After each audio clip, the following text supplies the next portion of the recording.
そんな生活が何ヶ月過ぎただろうか。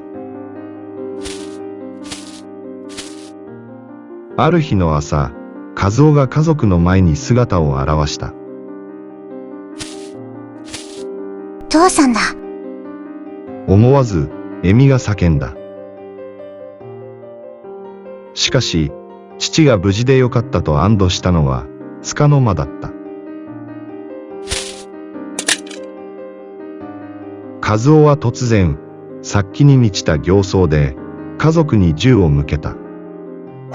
父さん。その瞬間、みゆきは両手を広げ、子供たちの前に立ちはだかった。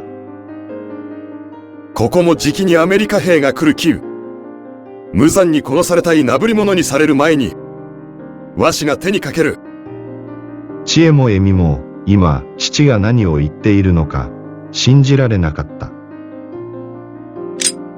ただしは、さっきから全身がガクガクして震えが止まらない。両足がまるで、地面に張り付いたようで、全く動かなくなった。父さん、なんで？ただしが声を絞り出して聞いた。軍服姿の父は、凶器をまとい、何かに怯えている。知恵が両手で顔を覆い、むせるように泣き出した。殺さんで使い。この子たちは私が守りますき。なんがなんでも父さんに代わって。この私が必ず守りますき。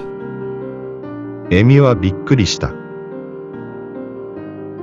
いつも穏やかで口答え一つしない母が、微動だにせず父をまっすぐ見つめ、気迫に満ちた強い口調で主張している。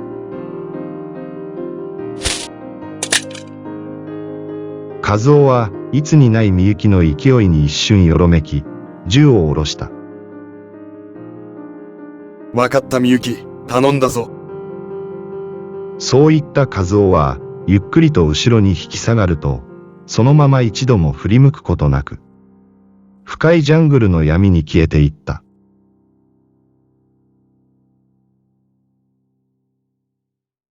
それから数ヶ月したある日を境に、砲弾の雨は突然止んだ。ついに終戦を迎えたのだ。日本の敗戦が決定すると、統治から解放された原住民たちの態度は一変した。日本人を見かけると石を投げたり、意味なく殴ってくる者もいた。引き上げ船で日本に帰還する日も近づいてきたが、ジャングルの奥地から港までは何十キロもあった。船に乗るためにはひたすら何日も歩き続けなければならない。もはや途中で止めてもらえる家もない。幼い久美も母に連れられ、必死に歩き続けた。久美、もうちっとやけんな。久美も小さいなりに理解していた。もう二度と戻れない現実を。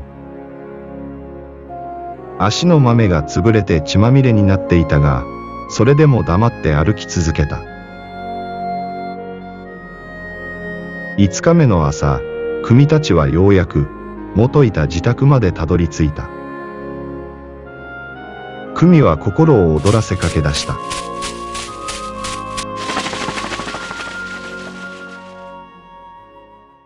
This is delicious.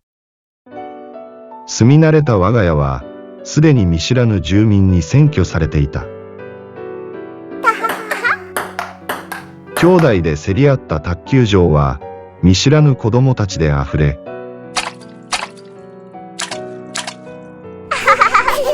池の中では、別の子供たちが声を上げてはしゃいでいる。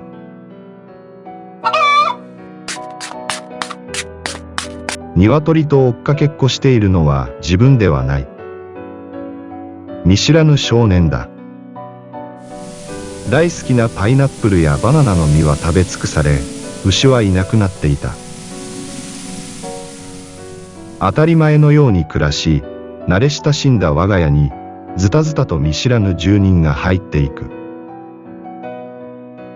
久美の中に味わったことのない激しい怒りがこみ上がってきた。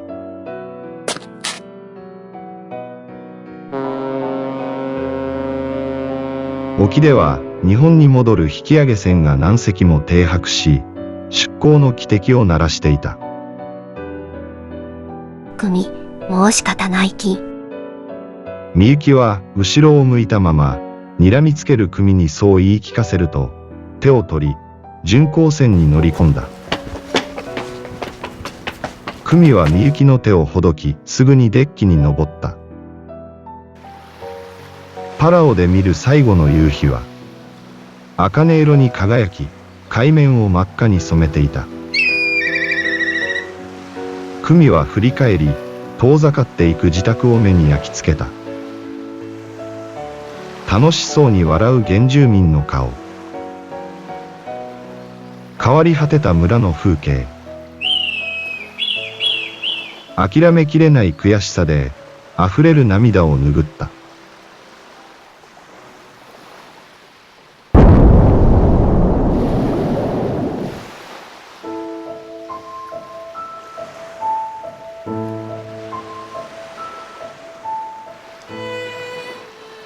耳を覆うほどの凄まじい爆音が辺りを震わせた。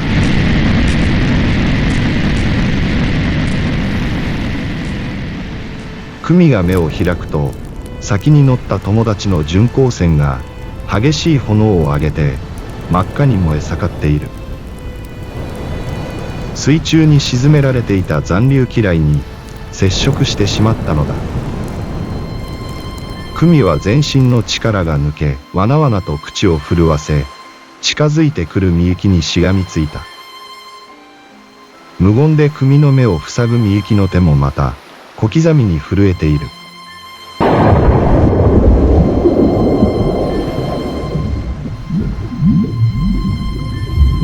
ついさっき見た友達の笑顔は、一瞬にして燃え盛る船とともに深い海の底に沈んでいった。